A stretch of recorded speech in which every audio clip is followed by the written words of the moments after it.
Welcome to Meet the Press Now. I'm Garrett Hake in Washington, where we're just a few hours away from a presidential news conference that could make or break President Biden's 2024 re-election campaign. This as NBC has new reporting that some of his own campaign officials don't think he can win, and that his campaign team is quietly assessing whether VP Harris would be a better choice. The president's upcoming solo press conference, his first in 8 months, will come as he wraps up a busy week of NATO meetings. Today, he met with Ukrainian President Zelensky as reporters tried to yell questions about his decision to stay in this race. The Biden campaign itself is in survival mode. Sources tell NBC News that his fundraising has taken a major hit despite personal pleas to donors from the president himself.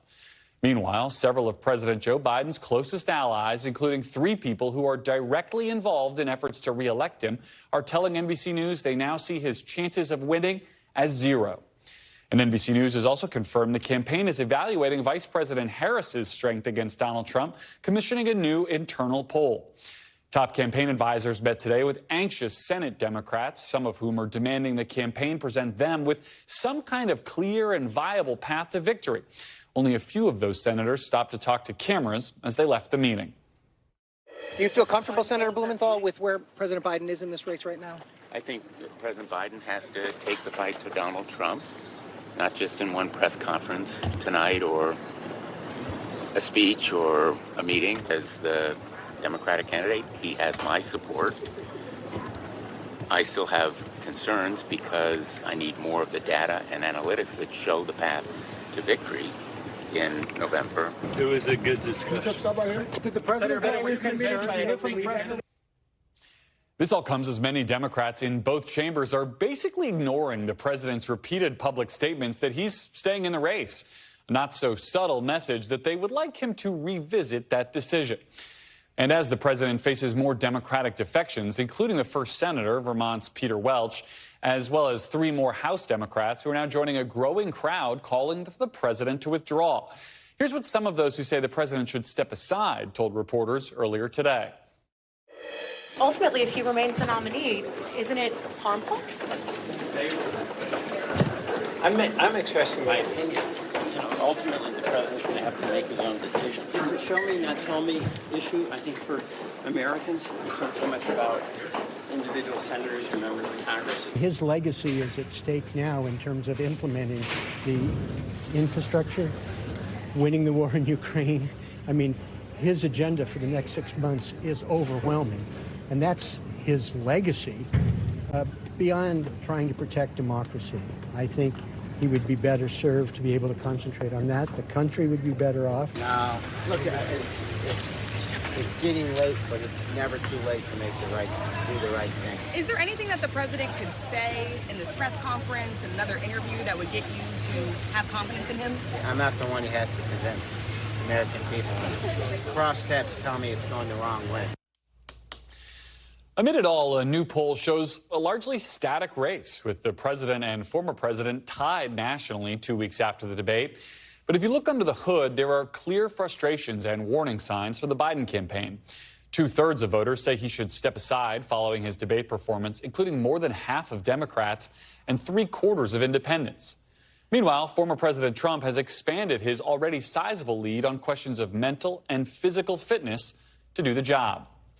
NBC's Monica Alba joins me now from the White House. Ryan Nobles is on Capitol Hill, and senior national politics reporter Jonathan Allen joins me here on set. And Monica, I'll start with you. All eyes are on the White House, where we've seen folks calling tonight's press conference the biggest one of Biden's career. What do we know about the preparation that's gone into it and how he is viewing it tonight? Well, Garrett, it's almost like every appearance that Joe Biden is having these days is the biggest X of his career following that really poor debate performance, right? We were talking about that last week in terms of the network interview that he was going to be sitting down and doing, and in terms of that rally and in terms of some of the campaigning. But you're absolutely right that this news conference this evening is really absolutely critical when it comes to how Democrats and how others in his own party have discussed and assessed the president's own standing in terms of whether he will still be the Democratic nominee in November. Now, he says that he is pledging and committing to staying in the race, but his advisors are certainly preparing for this news conference with a very real, serious awareness of how important it could be. That said, they are trying to make the argument that it's not the only thing that people should be taking into consideration when they are trying to establish whether they should still support him or whether they should ask him to reconsider or whether they're calling on him to step aside, as we have seen now many Democrats do. And even if the president has been out there, he's been on the trail, he's been doing more events, he's trying to answer more questions, that's not really doing anything to stem the flow of these calls for him to reevaluate again whether he's the best candidate to take on Donald Trump. So they are preparing for this. They know that there will be news of day questions, but they're also really ready to face some really tough inquiries from my fellow reporters and colleagues in the White House press corps on the president's health, on the president's handling of all of this over the last couple of weeks, and certainly, of course, Garrett, on his path forward here. And Ryan, you've been talking to members of Congress about the president's path forward for the last couple of days. What's your sense? I know there was frustration today that the president himself didn't come talk to senators who are probably the most core constituency that Joe Biden has. What are lawmakers looking for from the president tonight, and how important is it for him to do well to keep his standing within the elected base of his party as well going forward? You know, Garrett, I don't even know if it matters at this point.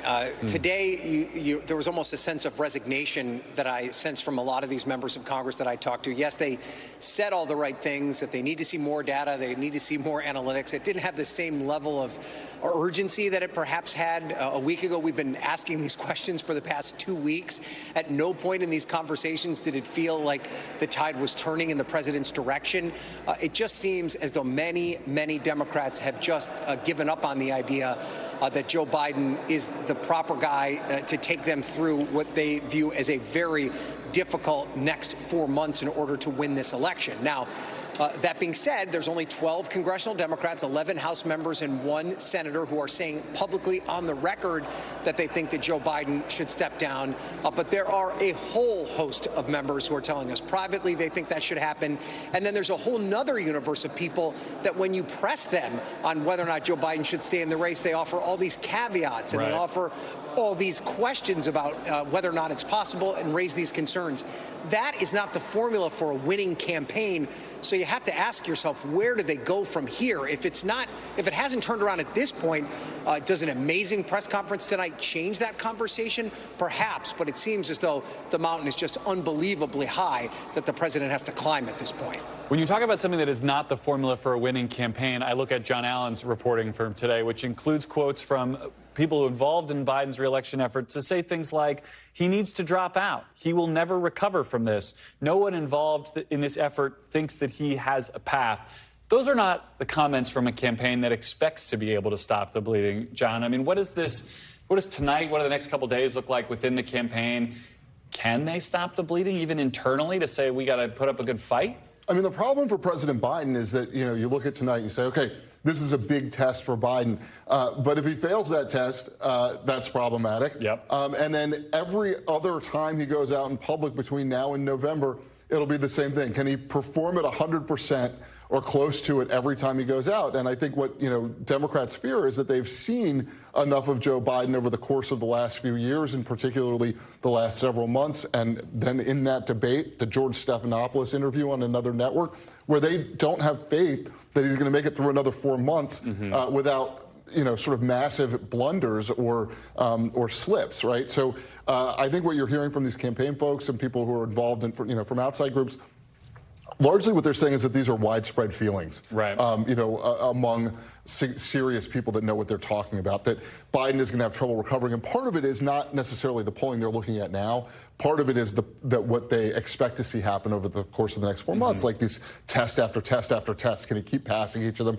And then also what they're seeing with the donors. They're seeing money dry up, right? So between those two things, they're like, this is a disaster for Democrats. Not only do they see Biden losing, but they also see him taking down the House and Senate efforts. They see him taking down state legislative efforts and potentially ushering in a Trump mandate. We're during Olympic season here, so I think about this as like the Olympic hurdles now. He's not going to clear the first hurdle. He's got to clear every hurdle. It's not good enough to start clipping these things in the final heat.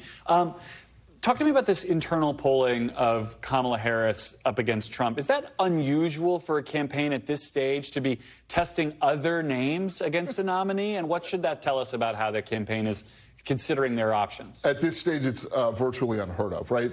Campaigns test things all the time. Right. Particularly who might be a better vice presidential candidate, or who might be a better surrogate for one candidate or another. But in this case, you can really only see two options for why the campaign would be testing Kamala Harris. One is to show Joe Biden that she has a better chance of beating Donald Trump than Joe Biden does in an effort by his own campaign to push him out, or probably more likely in an effort to make it clear to the public that Kamala Harris isn't as equipped to take on Donald Trump as Joe Biden is. I think that there's going to be a backlash. I've already talked to some people who have, close to the Biden world, who have said, look, if they are testing Kamala Harris in order to trash her to help Joe Biden stay alive, he is risking losing some of the support from the very base that has kept him afloat the last couple of weeks, the Congressional Black Caucus. Probably his most important supporters left. Monica, the president always likes to talk about the idea of, if you're worried about how he's doing or what he's going to do next, watch me, he says, watch me. He's got a big job and he's going to keep doing it. What do the next couple of weeks look like? Are there RNCs next week? There's sort of opportunities here for him to make the kind of contrasts that are so central to his campaign. What are we going to see from the official side, the campaign side, if Joe Biden continues to try to go forward here? The way they conceived of next week, Garrett, would be your traditional counter-programming to your opposing, general convention. And, of course, what we're going to be seeing in Milwaukee, they want to be having all these different messages. So, of course, that shifted a little bit after the debate and as they were trying to design it. But there are already some events that are in place. So, for instance, on Monday, before he sits down with our colleague Lester Holt for that exclusive interview, which I think will also be a really important point and way for him to answer and address some of these concerns, he's going to be speaking about civil rights more generally and giving a broad, sweeping speech about democracy and its importance in Austin, Texas. And then he's going to be traveling to Nevada, where he's also then supposed to address some major groups and conventions over a couple of days. So he will actually be on the road out west while Republicans are gathering for their own convention. And that is really meant to demonstrate that he is still trying to talk to key voters and stakeholders. This has been a big message from the Biden re-election effort, that the pundits can say whatever they want and that the lawmakers can have their positions, but that when the president goes out and talks to some of the American people and voters who are going to be making these decisions, if he's still the nominee in November, he claims that those people still want him to be the candidate and to be in the race. So they're going to try to extend that to other places that he's traveled to, and that's why you're also going to see him travel to Michigan on Friday, tomorrow, which is significant, Garrett, after he wraps up this news conference tonight. He lost a House member from Michigan today, Hillary Scholten, who was one of those who came out and said she wouldn't support the campaign going forward. So, Jonathan, if we're talking about this on Monday, what are the next, if Joe Biden clears these next two hurdles, right? The press conference tonight, the Lester Holt interview on Monday, does the campaign's memo today indicate they really, is that really the viable path forward? Basically a three-state campaign, a blue wall campaign, or what are we going to see going forward after the next couple of weeks here? What was interesting about that campaign memo is they said, yes, we need to concentrate on these three blue wall states, which are basically the firewall for Democrats. But they also made the claim that they are still competitive in Arizona and Georgia and a bunch of other states that most Democrats have given up on. I think that everybody should tune into the Lester Holt interview on Monday and make their own judgments. All the viewers, please watch. But look, Biden is at this point almost down to family and paid staff. And as this reporting shows, some of the paid staff think it's time for him to hang it up. That's right. Ryan, almost down. I think of John Fetterman, maybe the last loudest voice on Capitol Hill defending Joe Biden. If the cavalry is going to come from elected Democrats to back up Joe Biden, is it going to be Fetterman and the CBC? Give me that scenario. Who are his big defenders left, and who could help him turn this around among Democrats who do have a megaphone here in Washington? We did see Maggie Hassan of New Hampshire with a full full-throated endorsement for the president after she left that meeting with the Biden campaign team tonight. Haley Stevens, I had a long conversation with from Michigan. But there is a pattern with the members of Congress that have this full-throated endorsement of President Biden. They're, in general, Democrats that are coming from safe seats in the House of Representatives or senators who just recently won re-election. Both John Fetterman and Maggie Hassan aren't going to be in front of voters again for another 5 years. It's a lot easier for them to stake their claim than it would be for a Sherrod Brown or a John Tester, who are in highly competitive races coming up here this fall. So I would even caution this idea that the Congressional Black Caucus is a 100% behind President Biden as well. They have not put out a statement that specifically comes from the Congressional Black Caucus endorsing that he stays in the race.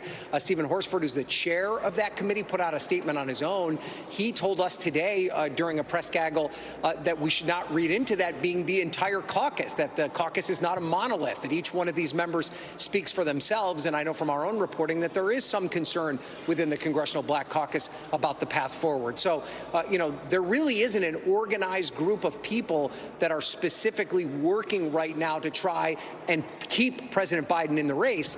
But at the same token, there also isn't an organized effort to push him out. That's part of the problem here, is that all these Democrats are going in a million different directions and have a million different ways how to get through this impasse. And we're basically all just stuck sitting here waiting, Garrett. Well, it certainly makes some appointment viewing tonight and on Monday. Ryan, Monica, Jonathan, thank you all for that great reporting. Thanks for watching. Stay updated about breaking news and top stories on the NBC News app or follow us on social media.